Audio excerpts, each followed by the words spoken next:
The moment you started liking her more, she started pulling back. You thought showing interest would bring her closer. That's what the movies tell you. That's what logic tells you. So you texted more. You made plans. You told her how you felt.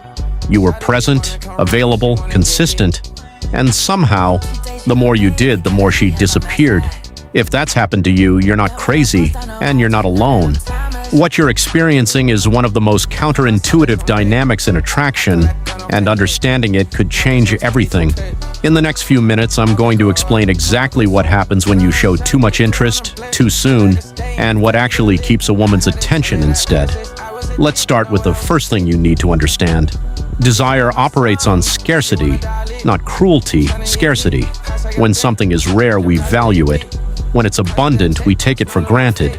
This isn't a dating concept, it's a fundamental feature of how the human brain assigns worth. Water in a desert is precious. Water from a tap you barely notice. When you show unlimited availability, always texting back instantly, always free, always making her a priority above everything else, you're not communicating value, you're communicating abundance. This isn't about playing hard to get, it's about genuinely having a life rich enough that you're not perpetually available. The man who sometimes doesn't reply for a few hours because he's actually busy at the gym, at work, out with friends, is communicating something the instant responder can't, that his time has value. The second dynamic is pressure. Attraction needs space to breathe. When you pursue too intensely, what you're actually doing, whether you intend it or not, is removing that space, and the natural human response to pressure is to pull back. Think about it physically. If someone leans toward you in conversation, what do? You lean back slightly. It's involuntary. The same thing happens emotionally. When you text too often, initiate every plan, check in constantly, she can feel the pressure even if neither of you would name it that. And her pulling back isn't rejection, it's self-regulation. She's unconsciously creating the space that the dynamic removed. The fix isn't to withhold affection, it's to slow down. Let there be gaps. Let her wonder. Let her initiate some of the time. That space is where attraction lives. The third mechanism is the one that's hardest to hear, but probably the most important. There's a version of showing interest that communicates confidence and genuine attraction, and there's a version that communicates something else entirely, anxiety, the need for reassurance, a man whose emotional state is dependent on her response. The difference isn't in the words, it's in the energy behind them. I'd love to see you this weekend. That's interest from a secure place. You haven't texted back yet. Is everything okay? Did I do something wrong? Just wanted to check in. That's anxiety dressed up as interest. Women are extraordinarily attuned to this. They can feel the difference between a man who wants to spend time with them because he genuinely enjoys their company and a man who needs to spend time with them because her presence is the thing holding his emotional state together.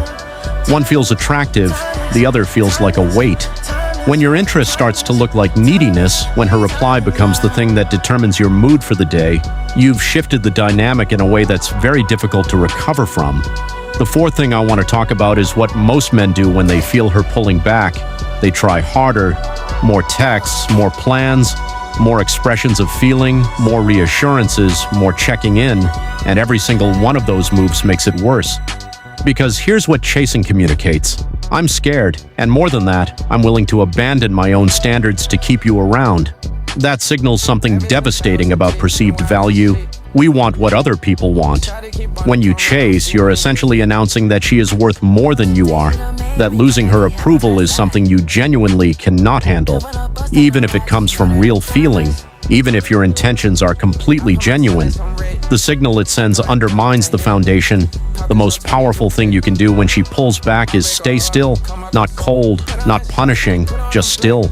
Continue living your life fully. Don't triple text. Don't demand an explanation. Don't make her feel guilty for needing space. Create the gap, because you cannot be missed by someone you never leave alone. And the fifth dynamic, the one that closes the loop on everything else, is this. Think about who you were when she first found you attractive. Were you texting her 3 times a day back then? Were you canceling plans to be available? Were you reorganizing your life around her schedule? Probably not. You had your own pace, your own world. You were someone she was trying to keep up with, not someone who was trying to keep up with her.